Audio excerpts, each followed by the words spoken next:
Welcome to our lunch break summer topic. So today's agenda, we will do some quick introductions from the staff. We'll turn it over to Lori Park and Julie Story, who will talk about strategies for academic success. We'll allow any questions about today's topic.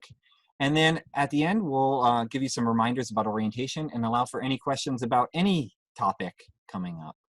So that being said, I'll introduce myself first. I'm George Rischek. If you've come to orientation, you probably recognize my name from that, but I am the coordinator for summer orientation, as well as the associate director for student affairs.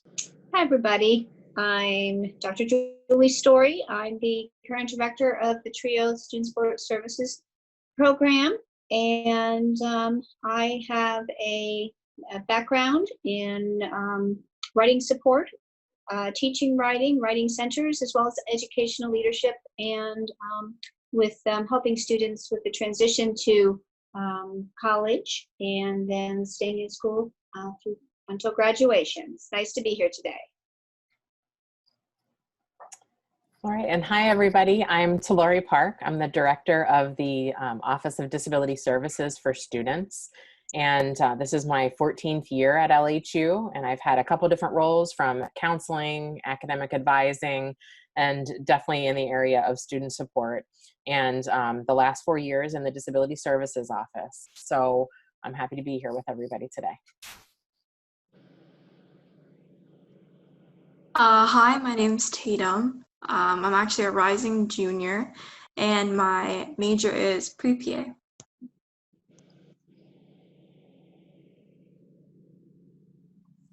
Hi everyone, my name is Tiana. I am a rising sophomore and my major is business administration. All right, and if folks could give us just 1 second, I'm going to stop sharing so that the presenters can pull their presentation up. I'll give them a moment to do that. And don't worry, in the recording, I'm pretty good at cutting out these pauses, so we don't see any of that in the recorded version.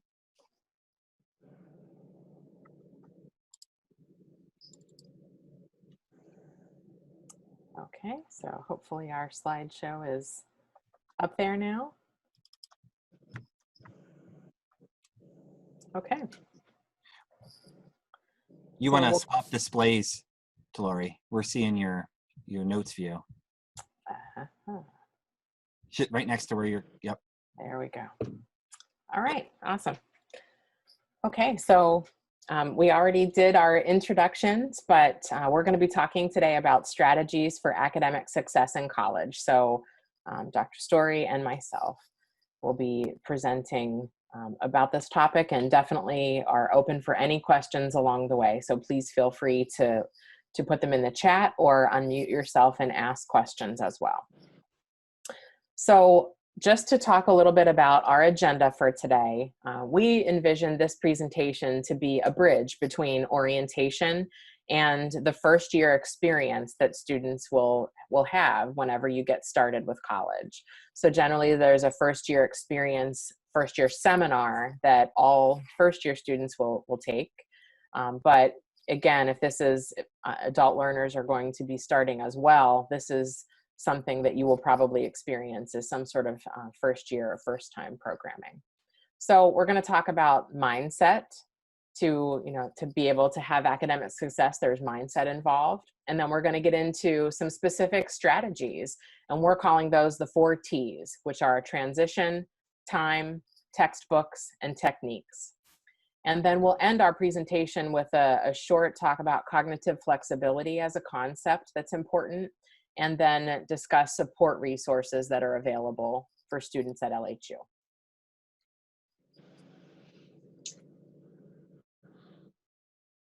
We'd first like to talk about mindset.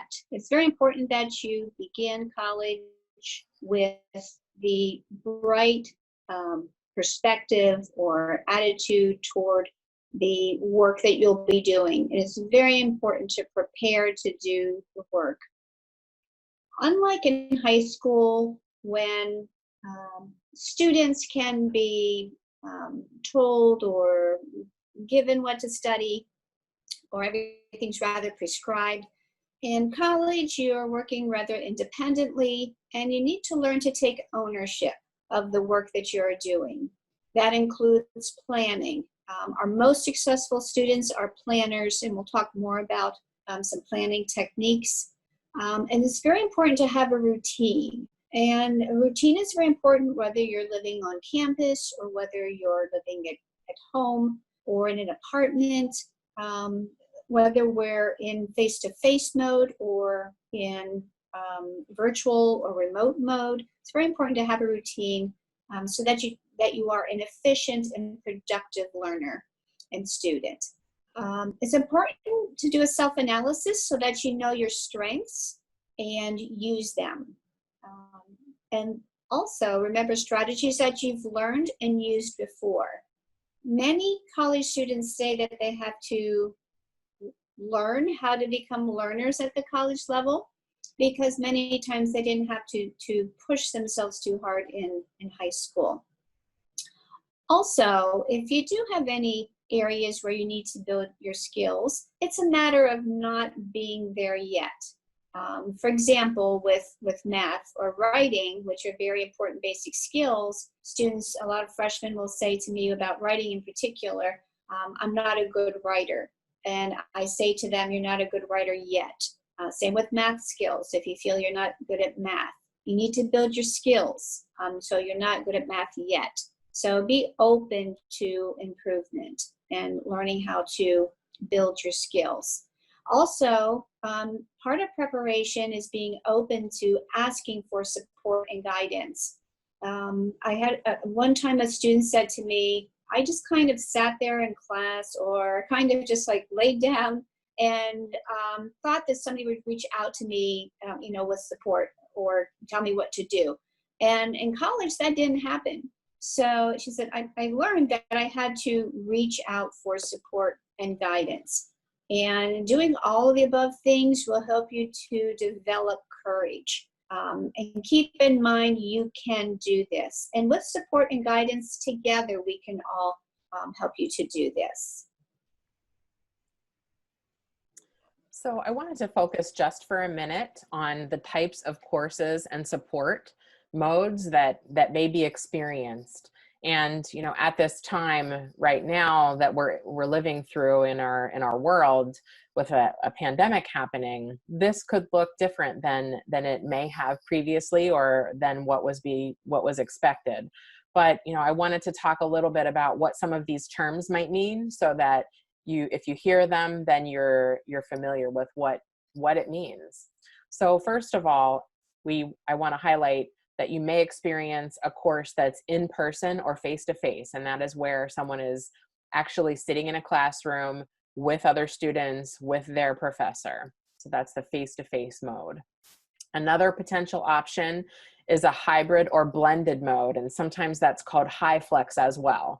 And that may be where there are face-to-face components of one course, but that same course might also have components that are done in the online or virtual world as well. So we have a learning management system at LHU called D2L, and so there may be some requirements that students are doing for their course with D2L, where they're uploading assignments to D2L or doing online discussions. And so that's a hybrid course when there are both in-person and online components. And then we get to an online mode, which could be sometimes referred to as remote or virtual. And there may be different ways that would look as well. So the word synchronous means that everybody is together at one time on Zoom or on some sort of web conferencing system where everybody is, for example, at 8 o'clock attending class and interacting in real time. Asynchronous means that things are uploaded to D2L in advance by the professor, and you can log in at any time at your convenience and watch videos that were previously recorded or read things that were posted there, and it's not at a specific time. Now, you may have a deadline that you have to accomplish tasks, but it's not done in real time. And then there may be some courses that have components of both, where there are synchronous class meetings at certain times, but then there are activities that will be done on your own asynchronously as well.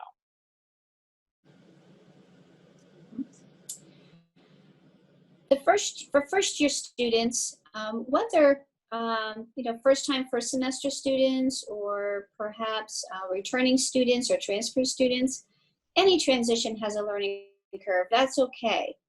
But you need to learn to work through that challenge. And for freshmen in particular, there are things that you can do to ease your transition to college. And that's, being an active, engaged learner. So you have to, as I mentioned before, become more independent and practice your independence by being responsible for what you need to do to get through that transition successfully. And you need to manage the work that's required outside of class time, and including preparation for classes. So there's what you do to prepare for class, your work during class, and then there's the work after class. Also, at the college level, there's a larger volume of reading, and you'll find that when that volume increases, the complexity of the reading increases as well. So there's, you'll develop strategies for working through that reading. Also, there is writing required. Writing is considered a basic communication skill, foundational skill for college.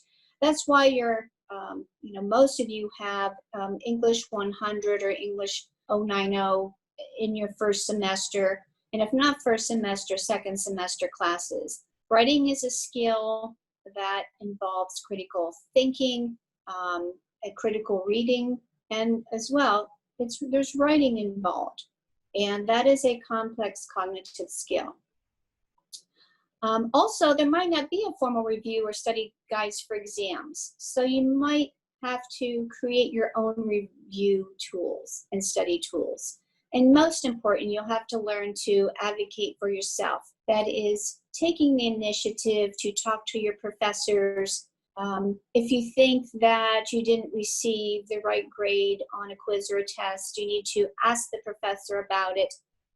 Also, you have to make sure that, if you receive below a B or a B minus on a quiz or a test or a paper, that you reach out for tutoring or get some feedback from the professor. Advocating for yourself for academic reasons, as well as financial or social, cultural, career development, advocating for yourself will be very important to college success.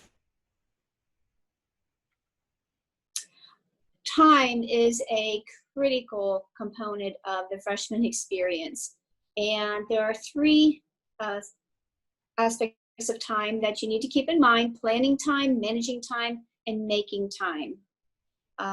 Using a planner is extremely important. Our most successful students have some kind of planner, whether it's an electronic planner or a page for each day or each week, or a planning book. Also, most students have a master schedule that's monthly. The students I know, they talk about having a semester schedule, then they break it down into months, then weeks, and then days, so that everything is timed out so that they can prioritize each week, what they need to do first, what they need to do second, third, and so on. And those become the daily tasks. And then each day you prioritize what to do as well. Under managing time, it's very important to block enough time so that you can accomplish everything you need to do for that day, for that week, and for that month. So time blocking is important. Usually students block no more than 3 hours at a time for studying, because you want to give yourself a break as well. So a lot of students will study for an hour and a half, then take a break, and then go back to that studying so that they can refresh themselves. Also, there's a balance between academics and then extracurriculars and work. Sometimes students work 1 or 2, sometimes 3 part-time jobs, and they like to be in extracurricular activities, not only just for relaxation and fun, but there are those co-curricular activities that build the resume, so that they're, that helps to build preparations for looking for summer jobs or internships or entry-level positions after graduation or even graduate school. So you have to make sure that you have enough hours in the week for everything, as well as the basics: eating, sleeping, and social time. And then the third component is making time. When you need to prioritize with your most important concerns first. In a scheduling exercise that I have students do, it's called Working Smarter, Not Harder. First, they put down all their classes and then any jobs that they might have, any clubs or other extracurricular commitments, and then they plan their study hours. They have sleep, they have meals, everything during the day is planned so that they can fit everything in and still be successful. And of course, managing study time is so important. You need to get a sense as a learner how long it takes you to do certain study tasks. And you can start with 6 hours per week per class, and that's about 2 hours for every credit that you have. So if you have 15 credits your first semester, you should plan for about 30 hours of studying minimum for success. Many studies have said that those 2 to 3 hours per hour of class time help students to be successful. And of course, you would adjust that after the first week. You might have some classes that require more study time than others, perhaps because they're more challenging or because they might have just a higher level of requirements in them, such as a science with a lab. So you're putting more time into that class each week. Then another thing that you should do as a learner is collect data on yourself. Be your own lab partner. Write down how long it takes you to do each task, such as reading a chapter, creating flashcards, or creating a study outline, recreating a flow chart. There are all kinds of preparation and review tools. See how long it takes you to do each one. That way you know how much study time to plan. And then build in time for tasks to your schedule for the next day and the next week. So planning and managing your study time is so important. So if you learn to prioritize your study time, then you can account for that time it will take. And you'll learn probably after a few weeks which classes will take longer to prepare and study for than others. Okay, so shifting gears to our third T of our 4 T's, we're going to shift to talking about textbooks for the next few slides. And we have textbooks, yes, here, because it's absolutely crucial that you have access to those textbooks or the readings or test packets, or I'm sorry, course packets that the course requires that you have in order to go through it and have all of the material. So they really are necessary for academic success. And why are they necessary? Well, because that's where a lot of information is going to be contained that you may be responsible for learning. And that information may not be reviewed in class or during synchronous class meetings, or it may not be all written on D2L. There may be an expectation that you as a learner have to access that reading for additional information and learning. So that's why they are necessary. They're really kind of the building blocks of a lot of the learning process for most courses.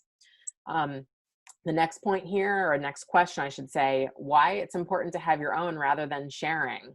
I know that course materials can be expensive and it can be challenging to have access to them. And so that's definitely something that's of concern. And Dr. Story and I do talk with students very frequently about how to manage barriers that might be there. But really, if it is at all possible to have your own set rather than sharing, that will give you the best possible access to the materials kind of at all hours of the day or night, and you'll be able then to prioritize those readings in your schedule when it works best for you, or spend additional time on them or reviewing them whenever you need to. When should you have them is a question that students have asked, many times, especially preparing for college to start or the semester to start. And so I think the answer to that is really that you want to try to be prepared for having your materials on the first day of class, because if you're able to get started right from day one, that's going to be setting you up for the best possible success. And that's why LHU has our first day access program for course materials. If your course is participating in that program, what that might mean then is that your textbook will be available linked in D2L from the very first day of the class, so you'll be able to access those readings. So the next slide is about getting textbooks. And the question then is, how do you get them? Do you buy them? Do you rent them? What's the best choice? And, I think it's important for students to make informed choices, which will lead to better learning. So you do have to balance the cost of those materials with your preference for how you learn and how you learn best. So textbooks are increasingly available in electronic formats or eBooks.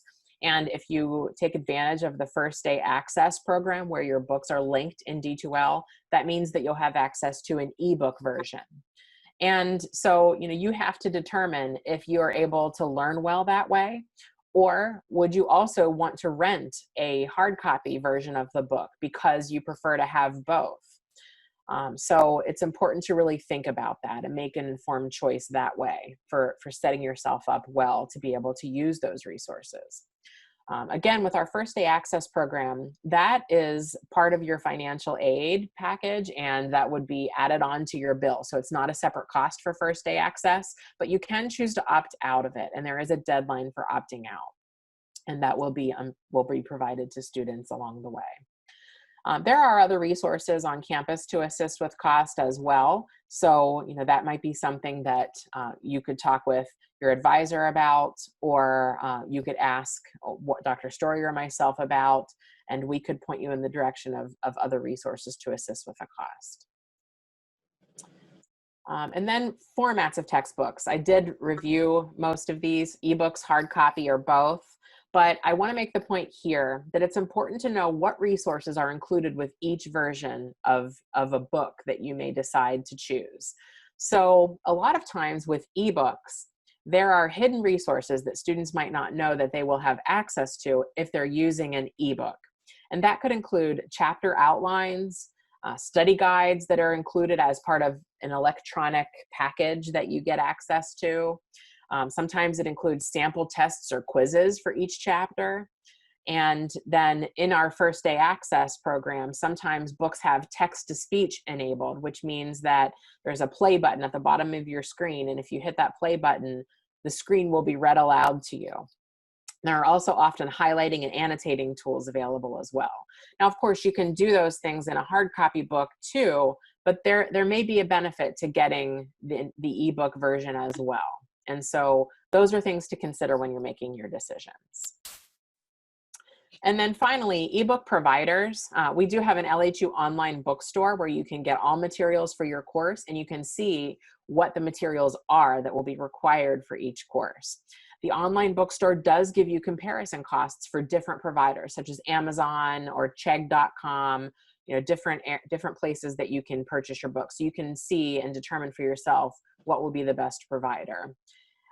Vital Source is what platform we use for our first day access program. And so that's becoming something that you will see if you look into electronic books. There are some other similar providers such as Red Shelf. And then the textbook publishers have their own platforms as well. Cengage and Pearson are examples of those. Another website where textbooks are often purchased is Chegg.com. So you want to kind of take a look at what's available to you and make an informed choice about what's going to work best for you. And also obviously consider cost too. course, then the next step is actually using your textbooks and course readings. And as you move from high school to college, you'll learn that you're not just going to be given, told by the teacher during class what to study. You have to learn to be an independent, an engaged, active learner and integrate all the readings, textbooks, books, articles, your class notes, lectures, videos, notes from class discussions, any class activities. You have to learn to integrate or put together all of this information when you're studying. Also, you'll realize that not everything you are assigned to read will be discussed in class. There's not enough time to do that. But what you read may be on the test. So don't be surprised if some of your reading might not be discussed in class, but you'll see it on the test. So you have to learn to study everything. Also, you need to learn to use textbooks effectively and efficiently. We're going to be going through some strategies that will help you learn to do that. And that's part of critical reading. And you learn those skills independently. You have to know how to read for main ideas and supporting ideas. And so that you might not have to read every word in a textbook. You might need to read for bolded ideas, chapter headings, any subpoints that might be bolded, so that you know what those main ideas, supporting ideas are, and then you can ask any questions that you might have about them. So you'll be developing your learning skills independently. It's not as prescriptive in college. You really need to find your own way in each class. And a lot of times that's why, talking with your classmates, talking with your professor or a peer tutor will help you to learn about, how to figure out those main ideas and supporting ideas. Okay, I want to spend just a slide here talking about some text-to-speech tools for reading. This is something that I think is kind of a hidden tool that I would love to see people take more advantage of, because it can make things more efficient, and it can kind of be adding to those multiple layers of memory. So if you kind of hear about, if you're walking around on campus and you use a text-to-speech tool where you can listen to your chapter being read to you while you're walking between classes, or while you're doing other things, then that's kind of getting some of that information into your memory and into your mind. And so you may not be deeply learning all of the finer points, but you'll be at least understanding what that chapter is about, and it'll be familiar to you. So then later on, you can maybe read for the finer points. You can do some deep reading. But as I mentioned, the Vital Source or First Day Access program, there are many books that will have a play button at the bottom of the screen, usually in the middle. And if you hit that play button, that'll enable the text to speech. So the screen will start to be read to you by the screen, the First Day Access program. So that's something that I would encourage you to give a try. And then the computer also has built-in functions that will do the same thing. So if a book does not have that enabled in the First Day Access, your computer may be able to do it for you. So in a Mac, it's the voiceover function, and in Windows computers, it's the narrator function. And so if you look at the menu or My Computer, there's usually an accessibility button, and that's where you find those features. And so there's also software that you can use to do the same thing. Some free software that is out there is Balabolka or Natural Reader. And so if you search those, you'll be able to find those. Natural Reader, for example, has a toolbar that you can download or enable in Chrome, for example. And then there's a little play button that you can press on any screen, even a web page. There's a freemium tool, and I'm sure there are many others, but one that I will mention here is CaptiVoice. So it's a free app, but there are some paid features if you want additional functions. And then some really top of the line paid software programs include Read and Write by TextHelp or Kurzweil. And those are, again, screen reader programs.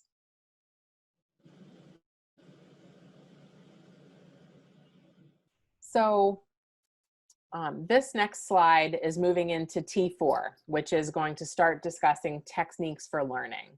So I have a picture of tools here on the screen. So this is really where we're going to start digging into the tools for learning that we feel are very important, and over the years we have learned are really some building blocks for academic success. So the first thing I would like to mention is that we're really talking about learning how to learn. And so you're really going to be thinking or want to think about any new information that is coming your way in a class. You want to think about how does it relate to what you already know. And that is a strategy for helping you to understand it more fully and also to remember it. So if you think that you already have some knowledge in a certain area, or you're relating it to something that you may already know, you first want to kind of ask yourself, okay, is what I already know accurate? Why or why not is it accurate? And is this new information teaching me something that's reinforcing that, yes, I already know that, or maybe I didn't understand that the way that I could have, and so there's new information I need to understand differently. So real life knowledge is a memory aid for concepts or ideas. So that's the first thing that is important to think about, is that there's probably some background information that you may already know that can help you. And then whenever you're learning to remember new information, I'm referring to a book called Making It Stick here. And this is in our reference page later on if you'd like to check that out. But it's important to really focus on repeated quizzing or reciting from memory. That's one of the most effective strategies for making information stick in our memories, is being able to repeatedly quiz yourself or test yourself or make yourself recite things from memory or write things from memory. That's how you create new neural pathways and build those pathways in our brains. So you're creating associations as well, potentially, with relating things to knowledge that you already know, or creating associations between things that you're learning. So if you can create things that you can relate to each other and then remember it by repeatedly quizzing yourself, that's a great tool for getting things into long-term memory. There are also techniques for managing learning, and you need to learn how to manage the large volume of material that you have to learn.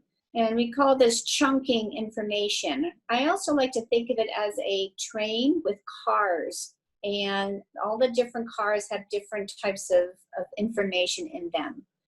So chunking information so that you can break it down into different parts, because it's easier to manage those smaller chunks than trying to take on everything at once. It's very overwhelming. It creates cognitive or mental mind overload when you try to study everything at once. It's good to break things down with new information and then reviewing older information. So then there's prioritizing as well of that information. Creating study tools is very important. The first time you sit down to learn information, you have to prepare your tools for reviewing. Those tools could be a chart or graphic or visual organizer, a mind map, write down questions. You can create flashcards, sample quizzes, or looking and answering the chapter questions. Using the digital tools that come with textbooks, such as chapter outlines and sample quizzes.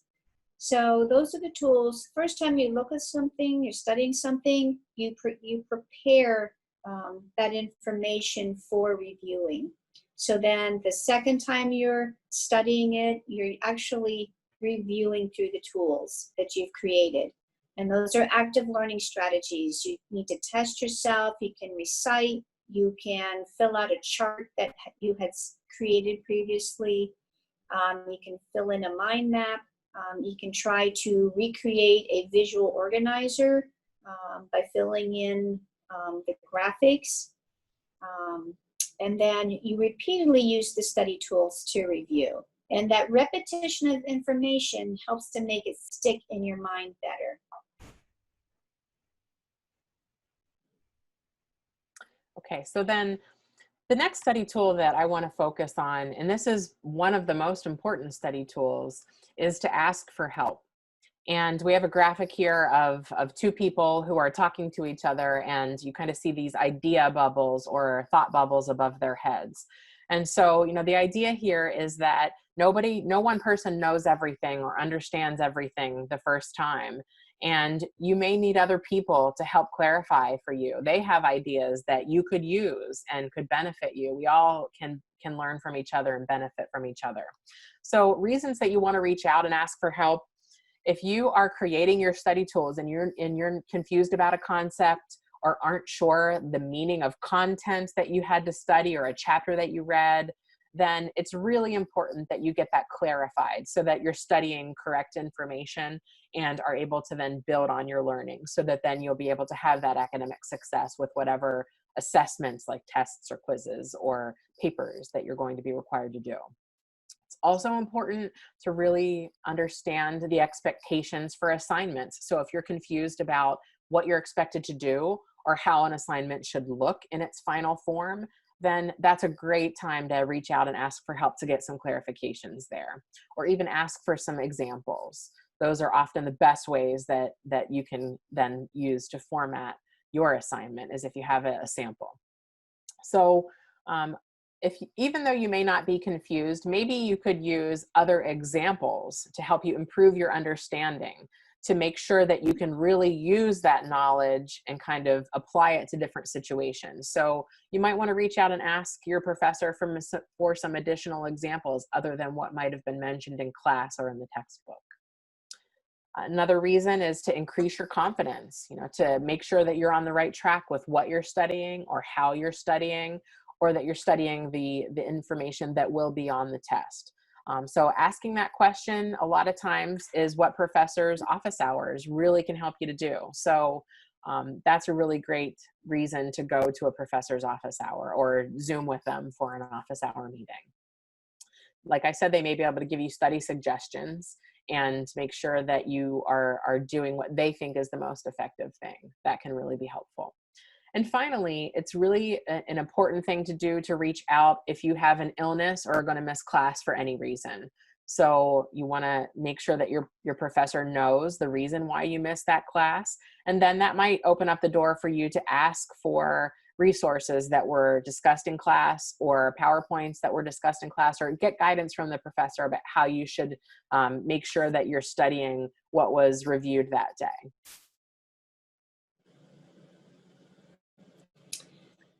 This slide has to do with what kinds of academic help and support are available for you. And we encourage you to reach out to use multiple resources. And most important would be for your classes would be your professors or your advisors' office hours. Make sure you know what they are and put them on your calendar, whether they're physically in the office or they have virtual office hours. That's the prime time for you to show up, let your professor know that you're interested in how you're doing, and ask questions about the class material, about how you're doing in the class, or any other concern that you might have. Also this fall, we'll have a Student Success Center available for the first time. The location is yet to be determined. But this center will serve as a place where students can receive holistic coaching with any concerns they have with academics, financial concerns, social, cultural concerns, and career and professional development concerns. And there'll be someone there who can actually listen to whatever's on your mind and assist you or connect you with somebody who can assist you. We also have tutorial services, a variety of them on campus. In the library, in the second floor, there's the Learning Commons, and the Writing Center is there with peer tutors. There are also peer tutors for most general education courses. Those are 100, 200 level courses. Every student has to take around 59 or 60 credits in general education courses across the curriculum. And we encourage students to be proactive learners, and if they drop below a B- in any class, that's a sign that you need to get assistance. There's also the Psychology Center and Math Center in Robinson Hall. And then we have our student success programs that help students, their peer mentors or faculty and staff in those programs. There's TRIO Student Support Services program for students who might be first generation, that is the first in their families to go to college for a 4-year degree. Then there's the Educational Opportunity Program. And then there's the Academic Success Program. And then for students who might be on probation or be on academic warming, there's the Academic Improvement Program. So those programs have faculty, staff, and mentors who are there especially to help those students. You can create your own study group. It really helps to reinforce learning if you're able to talk about things. And many times, if you're taking a test, you might remember having a conversation about the item on the test with your study group. It's just another way of learning through discussing the content with peers. Then there are online resources such as Khan Academy and Quizlet.com, and there are others to help you test yourself, or actually with Khan Academy, perhaps there are mini lectures about how to do certain things, or mini lectures on certain content matter. Then there's the Office of Disability Services for Students in Tulare Park. My co-presenter is the director of that office, and she'll be talking more about that resource. And there's the Counseling Center on campus for students. It's part of your activity suite, the same with the Office of Disability Services for Students. And then we have the Center for Career and Professional Development. And I do encourage students, if they have anything that's on their minds or creating anxiety or worry, or they're going through a crisis and they need someone to help them learn how to work through that challenge, that they do go to the Counseling Center. The Center for Career and Professional Development helps students with choosing a major or finding an internship, developing a professional portfolio. And they have Haven Edge programs that help students learn career competencies, skills that they need for success. And just one example of a learning technique is the 5-day study plan. And I usually have a workshop toward the end of every semester on the 5-day study plan for finals. And some students come to that workshop every semester just so they can, have a refresher on the best way to approach studying for any kind of test or quiz, really. And if you, let's say that you start 5 days out from your test, if you have new information you want to go through that first, and you take more time, so you prepare the first chunk or train car of information and take about 2 hours to do that, and you prepare your study tools during that time.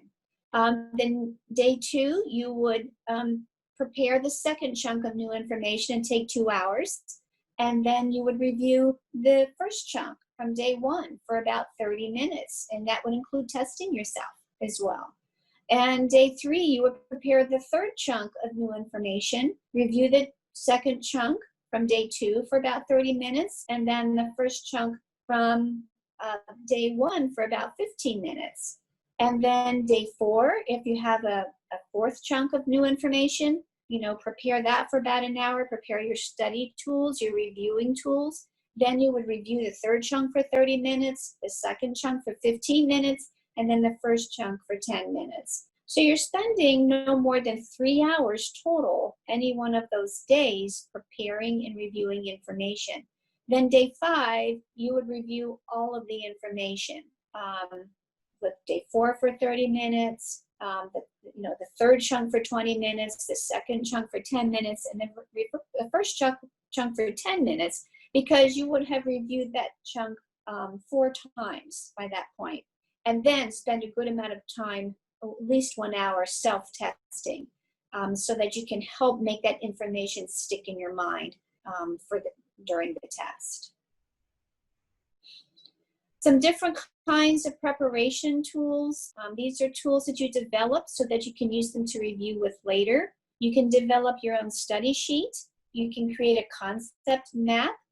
It's a map that shows, if you're more of a visual learner, you can create different, like a bubble map different concepts and different parts of the map or in different bubbles. You can move those concepts around so that they're in clusters with relevant information in each cluster, or perhaps a main idea and supporting ideas in that cluster. You can make cards that have questions on them, and then you have the answers on the other side. Then you would rehearse and repeat by stating the question out loud, and then so that later you can answer those questions. You can make a problem card, and then so you have a problem on the front and the resolution on the back.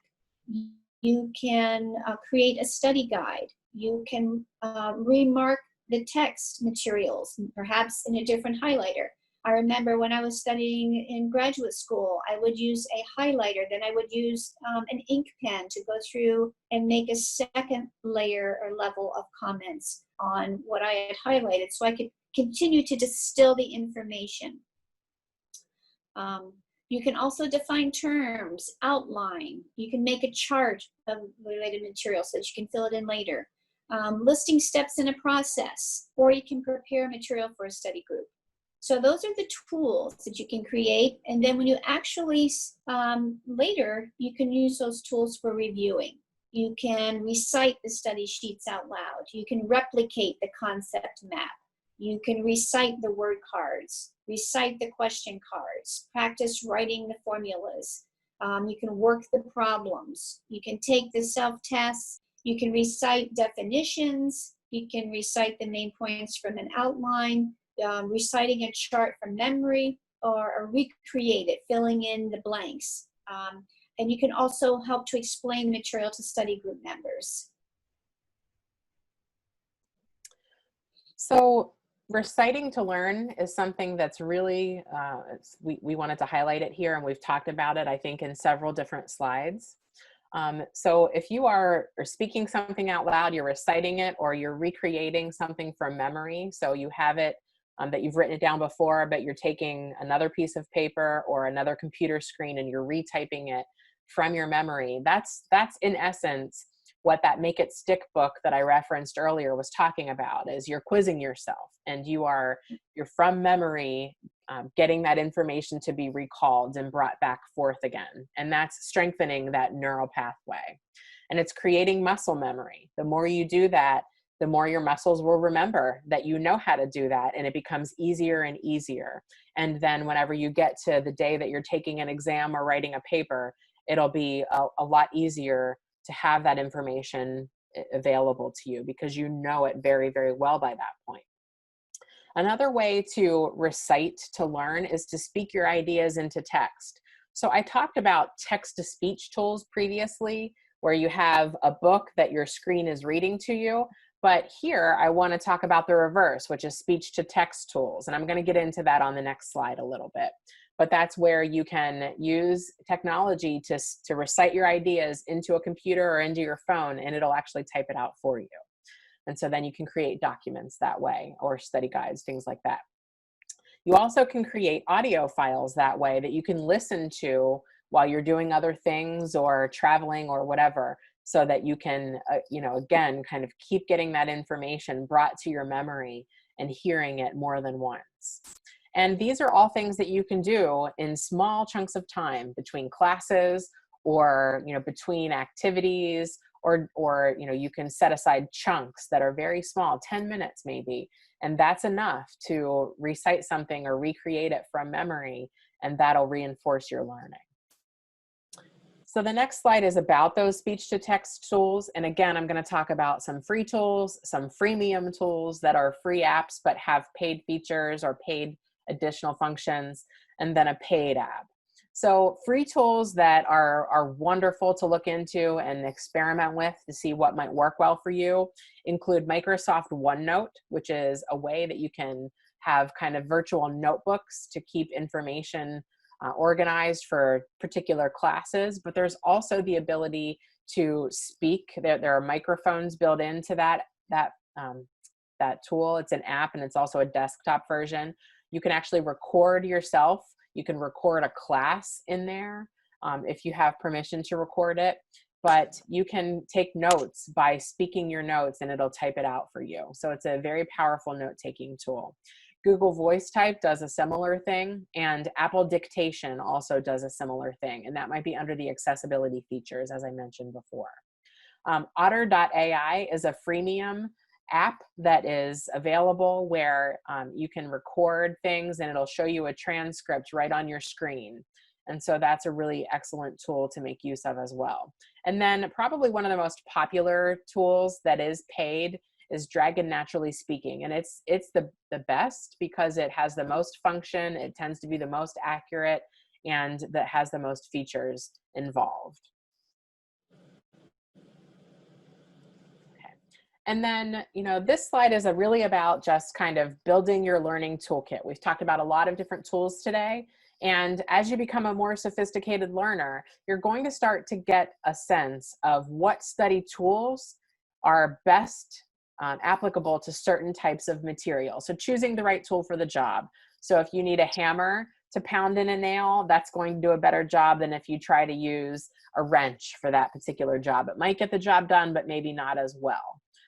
So you're going to start learning how to choose the right tools for particular classes. So for example, if you're taking a science class where you have to memorize or learn a process, and you can break that down into a sequence of steps, then you'll learn that maybe developing a graph or a chart for how each step builds on each other is going to be a good tool. Or whenever you're memorizing terminology in a biology class or in a health science class, the parts of the body, maybe flashcards are the best tool. Maybe it's a history class where you have to learn a sequence of events in history. And so a timeline might be a really great tool there that you can kind of keep recreating so that you're remembering all the steps in that historical sequence of events.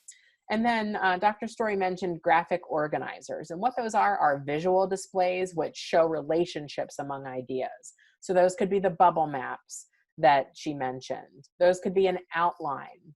Those could be a diagram of some sort, or it could be a hierarchical organizer. So how different things relate to each other from the top, the highest level of something down to the lowest level of something. So those are important things to refine as you become a more sophisticated learner. And one thing that you'll learn as a college student is that everything is more manageable. All of your learning tasks are more manageable if you break them into a process. That way they're not so overwhelming. But as a writer, what you'll find that almost in every class, you'll be doing writing either for homework or for an assignment that's graded, or an essay, or whether it's a 4-page essay or an essay answer to a test question, or a research paper. But there are different ways that you can write. There are planners versus explorers, or it might be a combination of the two. Planners like to have a planning outline, where they know what they're going to say in their introduction. They work out what their main points in the body of the paper will be, and then the supporting points, and then they might have an a concluding strategy. So I like to plan things out. I even plan out, the time for how they're going to write the paper. Let's say that you have a draft due in a week. It's a 5-page paper. You want to allow at least 5 days for drafting that. But there's also exploring. Some people like to write a draft, just kind of a flow of ideas out of the mind. But what they have to remember is that they need to go back and they need to shape that into an essay that follows effective principles, or the good principles of good writing. And some people are a combination. I used to be strictly a planner. I never felt comfortable with exploring. I like to plan everything out because I have more of an analytical, critical mind, and less a creative mind. But I noticed that the more time I spent as a student, I like to use a little bit of both. I would allow myself a little bit of freedom to explore, to kind of invent or create ideas. And then you pull the kernels of those ideas out, and then you shape them into something that's more logical, and then you fill in with support along the way. And then you might bring in resources or outside sources to illustrate and support, prove your points in your piece of writing. So, think about whether you're a planner or explorer or, a little bit of both. And, flexibility is very important in writing, as with any process. And then there are phases of writing, which are a recursive or a looping back process. You might learn in a linear or straight line or step-by-step fashion, like first you brainstorm, then you draft, then you revise, then you edit, then you proofread. When actually writing is much more complex than that, and you're actually moving around these phases of writing. You want to make sure that you touch on every phase during the writing process, but try to be flexible with yourself. In fact, a textbook that I used for many years teaching freshman writing was called The Flexible Writer. And I really liked the organic the description of the organic nature of writing.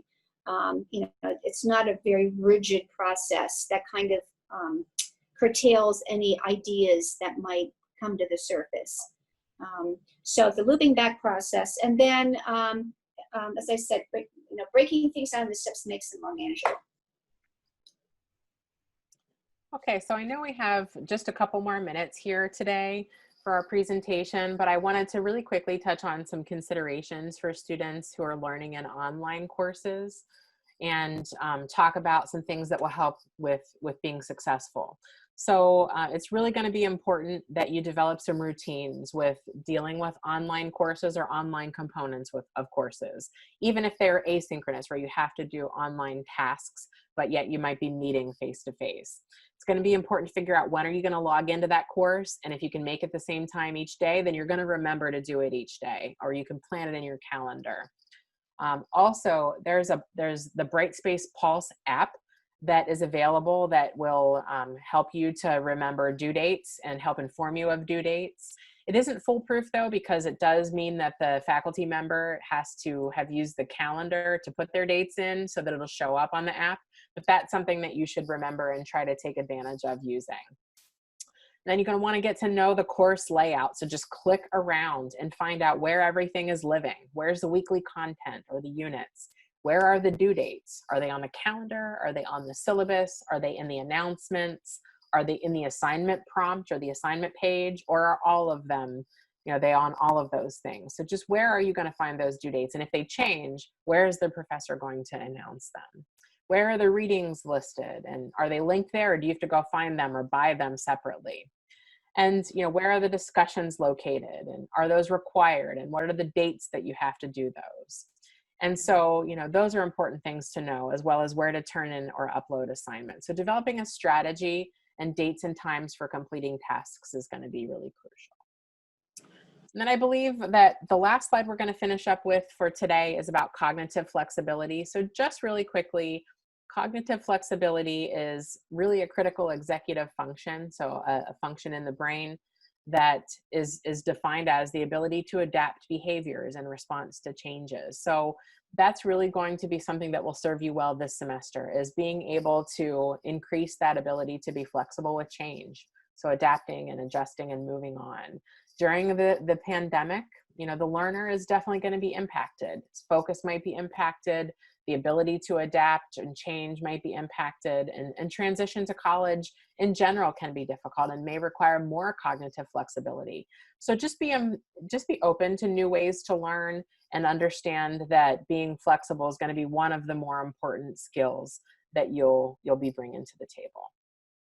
And then we just have our references here. So we have the website for academic support programs, and then some of the other things that we used here during our presentation today. And then of course the sources for our images as well. So just some general reminders.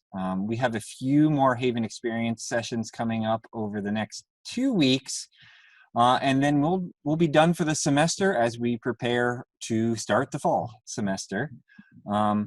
So 2 more topics coming up on the Thursday lunch breaks. Student activities, we'll talk next week.